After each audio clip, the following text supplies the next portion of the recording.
नमस्कार। आज हम एक बहुत ही गहरे और महत्वपूर्ण ग्रंथ पर चर्चा करने जा रहे हैं, श्रीमद् भगवद गीता। नमस्कार। जी हाँ, गीता।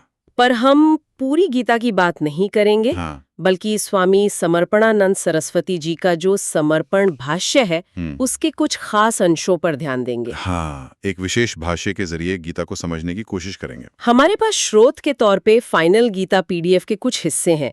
इनमें श्लोकों पर एक खास नजरिए से टिप्पणी है। तो कोशिश ये रहेगी कि इन अंशों से जो ज्ञान है, जो समझ है, उसके मोती निकालें। बिल्कुल। कहते भी हैं गीता सुगीता कर्तव्य कि मन्यये शास्त्र विस्तरैहि। बिल्कुल। मतलब अगर गीता को अच्छी तरह समझ लिया, जीवन में उतार लिया, तो फिर शायद और बहुत सारे शास्त्रों की जरूरत ना पड़े। तो इसी सोच के साथ शुरू करते हैं। बिल्कुल सही कहा आपने।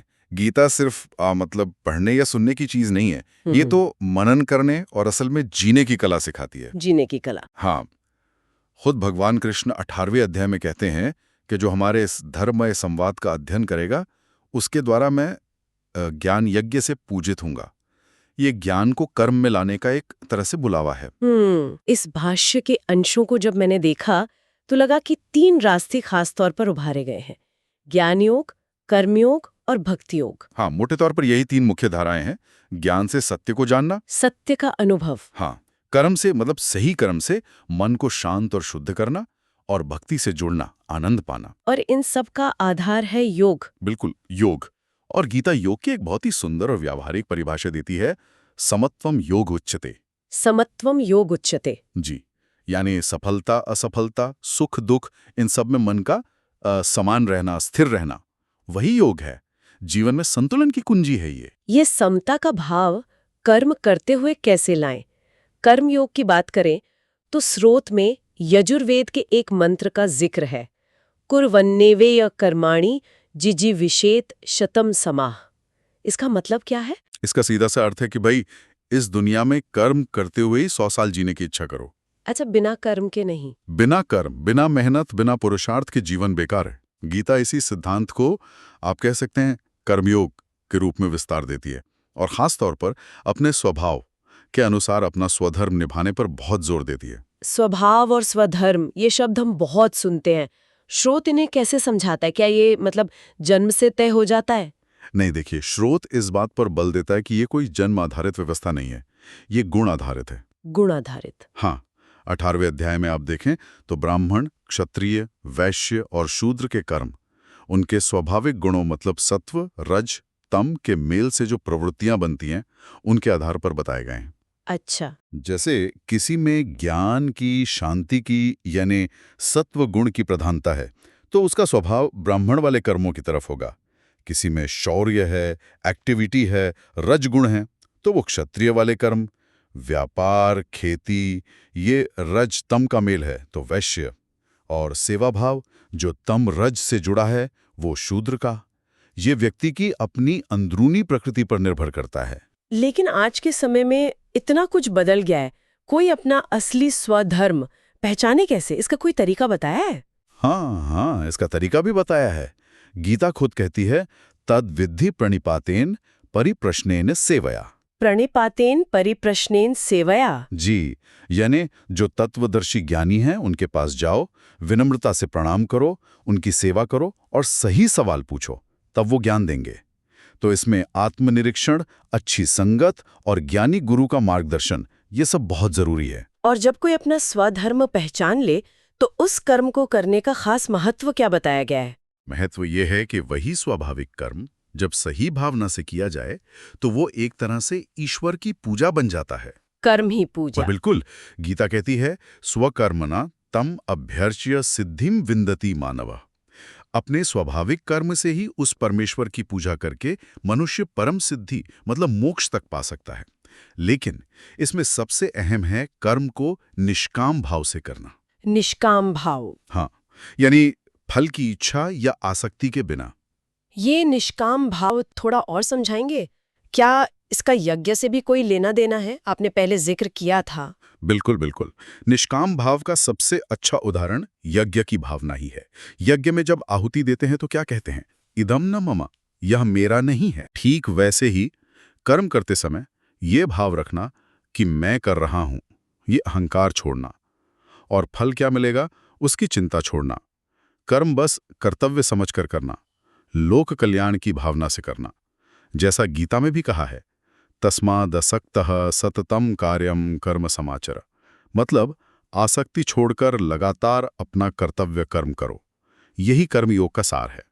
तो कर्म तो करना है, लगातार करना है, पर फल की चिंता नहीं करनी, एक यज्ञ की तरह। ये सुनने में जितना सीधा है उतना आसान तो नहीं लगता। शायद इसके लिए फिर बहुत गहरे ज्ञान की जरूरत पड़ती होगी। हाँ, बिल्कुल। तो स्रोत ज्ञान के मार्ग यानी ज्ञान योग के बारे में क्या कहता है? क्या ये रास्ता सबके लिए खुला है, आसान है? देखिए, ज्ञान योग का मतलब है सत्य का ज्ञान, आत्मा का ज्ञान पाना। और स्रोत ये साफ करता है कि ये रास्ता आसान नहीं है। गीता में भगवान खुद कहते हैं, मनुष्याणाम सहस्रेषु कश्चिद यतति सिद्धे यततामपि सिद्धानाम कश्चिन माम वेत्ति तत्वता। हजारों में कोई एक। हाँ, हजारों मनुष्यों में कोई एक सिद्धि के लिए कोशिश करता है, और उन कोशिश करने वालों में भी कोई विरला ही मुझे यानी उस परम सत्य को ठीक से जान पाता है। आत्मज्ञान ये विरलों को ही होता है। तो ये आत्मज्ञान आखिर है क्या? आत्मा का स्वरूप क्या बताया गया है? ये ज्ञान इस बारे में है कि हम असल में कौन हैं।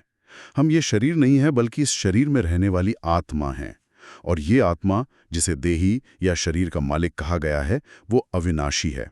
अविनाशी? हाँ, नित्य है, हमेशा रहने वाला। उसमें कोई बदलाव नहीं आता। यानी ये जो मैं है, ये आत्मा, ये शरीर के बनने बिगड़ने से परे है? बिल्कुल। इसीलिए तो गीता कहती है, नैनम छिन्दन्ति शस्त्राणि नैनम दहति पावकः। नैनम छिन्दन्ति शस्त्राणि। जी, इसे न शस्त्र काट सकते हैं, न आग जला सकती है, न पानी गीला कर सकता है, न हवा सुखा सकती है। ये सनातन है, हमेशा से है, हमेशा रहेगा।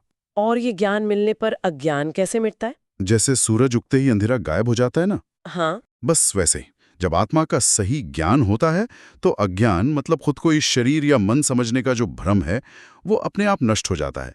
गीता कहती है, ज्ञानेन तु तदज्ञानम यशाम नाशितम आत्मना तेषामादित्यवत् ज्ञानम प्रकाशयति तत्परम। मतलब ज्ञान सूर्य की तरह है। हाँ, जिनका अज्ञान आत्मज्ञान से नष्ट हो गया, उनका वो ज्ञान सूर्य की तरह उस परम तत्व परमात्मा को प्रकाशित कर देता है, दिखा देता है। ज्ञान का मार्ग तो बहुत गहरा है, पर शायद सबके लिए इतना सहज न हो।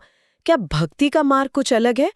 श्रुत में भक्तों के बारे में क्या कहा गया है? हाँ, भक्ति मार्ग की बात भी आती है। गीता में भगवान 4 तरह की पुण्यात्मा भक्तों का जिक्र करते हैं जो उन्हें भजते हैं। चतुर्विधा भजन्ते माम जनाः सुकृतिनो अर्जुना आर्तो जिज्ञासुर अर्थार्थे ज्ञानी च भरतर्षभा। 4 तरह के भक्त? हाँ, आर्थ जो दुख या मुसीबत में मदद के लिए पुकारता है, जिज्ञासु जो ईश्वर के बारे में जानने को उत्सुक है, अर्थार्थी जो दुनियावी चीजें चाहता है जैसे धन दौलत, और ज्ञानी जो ईश्वर को तत्व से जानकर बिना किसी इच्छा के सिर्फ प्रेम करता है। और इनमें ज्ञानी भक्त को श्रेष्ठ कहा है। हाँ, ज्ञानी को सबसे श्रेष्ठ कहा है क्योंकि वो बिना किसी स्वार्थ के जुड़ा है। क्या भक्ति में इतनी ताकत है कि जैसे अगर कोई अनजाने में भी भगवान का नाम ले ले तो उसका भला हो सकता है? स्रोत में अजामिल का उदाहरण भी है शायद। हाँ, भक्ति मार्ग की महिमा तो बहुत गाई गई है। भागवत पुराण में अजामिल की कथा आती है जिसका इशारा स्रोत करता है। अच्छा। कथा यह है कि अजामिल बहुत पापी जीवन जी रहा था, पर मरते समय उसने अपने बेटे नारायण को पुकारा। बस इसी नाम के असर से यमदूत उसे नहीं ले जा पाए। तो यह दिखाता है कि किसी भी तरह से, चाहे संकेत में हो या मजाक में भी, भगवान का नाम लेने से पाप नष्ट हो सकते हैं। लेकिन भक्ति का जो असली सार है वो है पूरा समर्पण। समर्पण। हाँ, तमेव शरणम गच्छ सर्वभावेन भारत। सब तरह से उसी एक परमेश्वर की शरण में जाना। और ये समर्पण सिर्फ मन का भाव है या कर्म में भी दिखता है? नहीं, ये कर्म में भी झलकता है। सच्ची भक्ति का एक और बहुत महत्वपूर्ण पहलू है ईश्वर को हर जगह देखना, हर प्राणी में। सब में ईश्वर को देखना। हाँ, जैसा गीता कहती है, यो मां पश्यति सर्वत्र सर्वम च मयि पश्यति।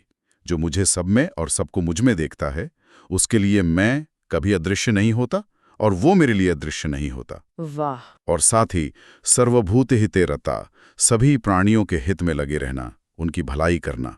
ये जो व्यापक दृष्टि है और सेवा का भाव है, यही भक्ति का परिपक्व रूप है। आपने पहले कर्मयोग के संदर्भ में यज्ञ की भावना का जिक्र किया था।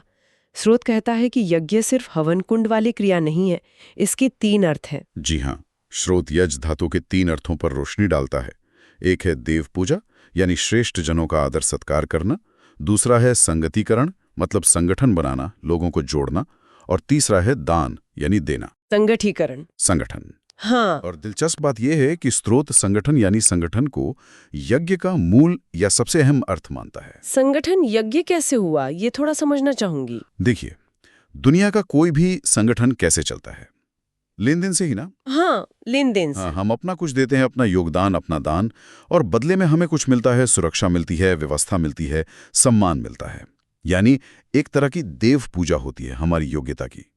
परिवार हो, समाज हो या राष्ट्र हो, ये सब संगठन इसी सिद्धांत पर चलते हैं। अच्छा, ये बात तो सही है। हम अपनी क्षमता के अनुसार योगदान करते हैं और व्यवस्था से हमें लाभ मिलता है। ये जो आपसी सहयोग है, ये जुड़ाव, यही तो यज्ञ का असली रूप है। संगठन के बिना तो कोई समाज या राष्ट्र चल ही नहीं सकता। स्रोत में अग्निहोत्र से लेकर अश्वमेध यज्ञ तक को रूपक कहा गया है, जैसे युद्ध से पहले परेड होती है। बिल्कुल सही पकड़ा आपने। जैसे परेड असली लड़ाई नहीं होती, पर वो लड़ाई के लिए अनुशासन सिखाती है, तैयारी कराती है। हाँ, वैसे ही ये जो पारंपरिक यज्ञ हैं, ये हमें जीवन के जो बड़े यज्ञ हैं, जैसे परिवार चलाना, समाज की सेवा करना, राष्ट्र बनाना, उनके लिए तैयार करते हैं। अभ्यास। पर यहाँ सबसे जरूरी बात यह है कि इन रिचुअल्स के पीछे का मतलब समझा जाए। सिर्फ रस्म निभाना काफी नहीं है। एक वचन है निरुक्त का, यो अर्थज्ञ इत सकलम भद्रमश्नुते। यो अर्थ क्या? इत सकलम भद्रमश्नुते। हाँ, मतलब जो अर्थ को समझता है वही सारे कल्याण को पाता है। यज्ञ का असली सार तो वही इदम नाममा की भावना है, ये मेरा नहीं है। स्वार्थ का त्याग करना और सबके भले की सोचना, यही यज्ञ की आत्मा है। स्वार्थ का त्याग और सबके भले की कामना, ये तो मन की एक बहुत ही स्थिर अवस्था लगती है। गीता में स्थित प्रज्ञ यानी स्थिर बुद्धि वाले व्यक्ति का भी जिक्र आता है। अर्जुन ने पूछा भी था कि ऐसे व्यक्ति के लक्षण क्या हैं, वो कैसे बोलता है, कैसे बैठता है, कैसे चलता है। हाँ, ये बहुत ही अहम सवाल है गीता का, और इसके जवाब में श्री कृष्ण स्थित प्रज्ञ के कई लक्षण बताते हैं। सबसे मुख्य बात, स्थित प्रज्ञ वो है जिसने मन में उठने वाली सारी इच्छाओं को, कामनाओं को पूरी तरह से छोड़ दिया है। सारी कामनाओं को? हाँ, प्रजाहति यदा कामान सर्वान पार्थ मनोगतान। और वो दुखों से घबराता नहीं, सुखों में बहता नहीं। दुखेष्वनुद्विग्न मनः सुखेषु विगत स्पृहः। स्थिर रहता है। बिल्कुल। और जैसे कछुआ अपने अंगों को अंदर खींच लेता है ना खोल में, हाँ, वैसे ही वो अपनी इंद्रियों को बाहरी चीजों से खींचकर अपने काबू में रखता है। यदा संहरते चायम कूर्मोंगानी व सर्वशः। स्रोत ने कामनाओं के त्याग पर जोर देते हुए 3 खास तरह की कामनाएं बताईं जिनसे मुक्त होना है। हाँ, स्रोत 3 तरह की कामनाओं को खास तौर पर बताता है। एक तो है इंद्रिय सुख से पैदा होने वाली, मतलब अच्छा खाना, अच्छा देखना वगैरह की तेज इच्छा। दूसरी है ममता से पैदा होने वाली, ये थोड़ी गहरी है। जैसे मान लीजिए किसी अपने का कोई पुराना फटा कपड़ा है, उसकी जरूरत नहीं है, फिर भी उससे मोह रखना। ये चीजों और लोगों से एक गैर जरूरी जुड़ाव है। अच्छा, मोह। हाँ, मोह। और तीसरी है अहंकार से पैदा होने वाली कामना। पद चाहिए, प्रतिष्ठा चाहिए, मान सम्मान चाहिए, कोई टाइटल चाहिए। जैसे पुराने जमाने में राय बहादुर वगैरह होते थे। ये मैं और मेरा की भावना से जुड़ी है। गीता कहती है कि जो इंसान इन सभी कामनाओं को छोड़कर, ममता से रहित होकर, अहंकार से रहित होकर और बिना किसी इच्छा या स्पृहा के जीता है, वही शांति पाता है। विहाय कामान यह सर्वान पुमान चरति निस्पृहा निर्ममो निरहंकारः शांते मधिगच्छति।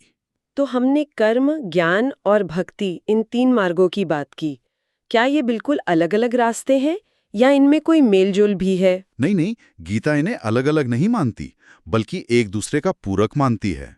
ये बहुत जरूरी बात है। अच्छा, पूरक। हाँ, 5वें अध्याय में साफ कहा है कि भाई जो नासमझ लोग हैं वो ही सांख्य यानी ज्ञान योग और योग यानी कर्म योग को अलग अलग कहते हैं, पंडित नहीं।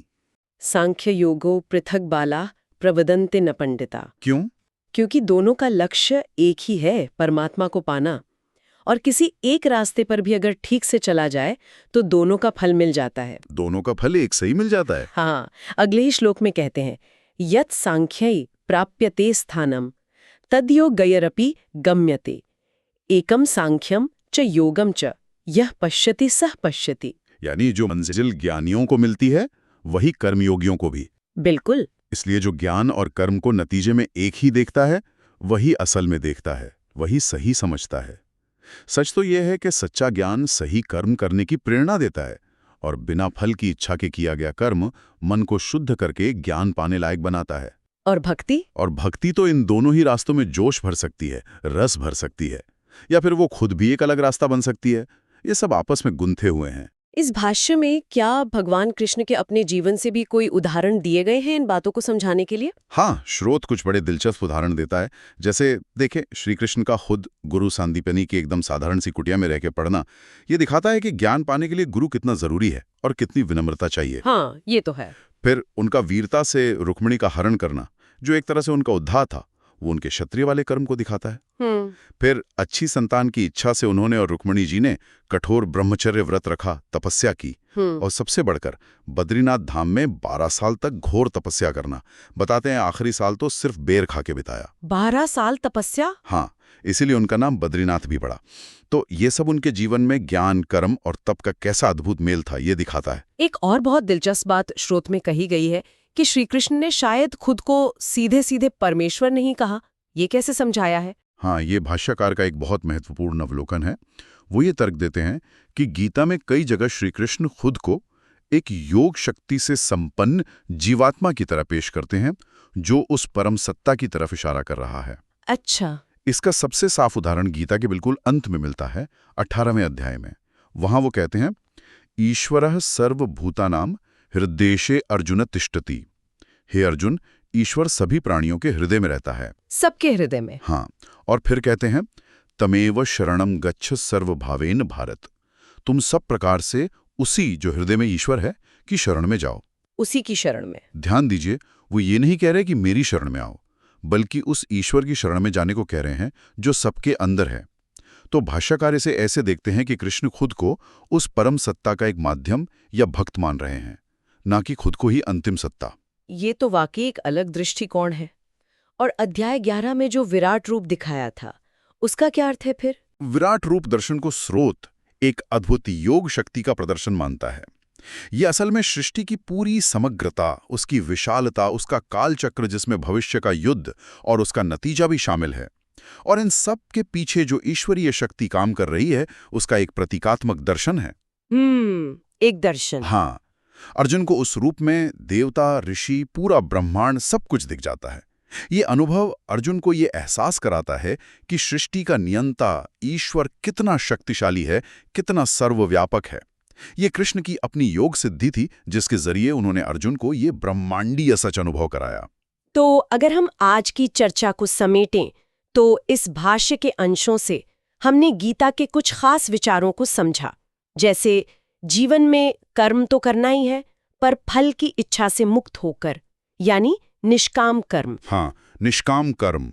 अपने स्वाभाविक गुणों यानी स्वभाव के अनुसार अपना कर्तव्य, अपना स्वधर्म निभाना, आत्मा की अमरता का ज्ञान, भक्ति और समर्पण की शक्ति, और यज्ञ का गहरा मतलब जो सिर्फ हवन नहीं बल्कि संगठन है, सहयोग है और त्याग है, इदम न मम। बिल्कुल सही। गीता कोई मतलब आसमान की बातें नहीं करती। ये जीवन जीने का एक व्यवहारिक विज्ञान है, प्रैक्टिकल साइंस। हाँ, ये हमें सिखाती है कि हर हाल में सम कैसे रहें, समत्वम योगो उच्यते, अपना कर्तव्य कैसे निभाएं, कर्मण्यवाधिकारस्ते, और उस परम सत्ता से कैसे जुड़ें। और ये सिद्धांत आज भी उतने ही प्रासंगिक हैं। इन्हें अपनाकर जीवन में शांति, संतुलन और सार्थकता लाई जा सकती है। आज की चर्चा को यहीं रोकते हैं, लेकिन श्रोताओं के मनन के लिए एक सवाल जरूर छोड़ जाते हैं। जी। गीता स्वधर्म और स्वभाव की बात करती है। आज का जमाना बहुत जटिल है, पारंपरिक भूमिकाएं बदल रही हैं, करियर के इतने सारे विकल्प हैं। ऐसे में कोई व्यक्ति अपने असली स्वभाव को कैसे पहचाने और फिर उसके हिसाब से अपना स्वधर्म यानी सही कर्म या जीवन का रास्ता कैसे चुने और उस पर चले? इस पर सोचना आज के समय में शायद बहुत जरूरी हो सकता है।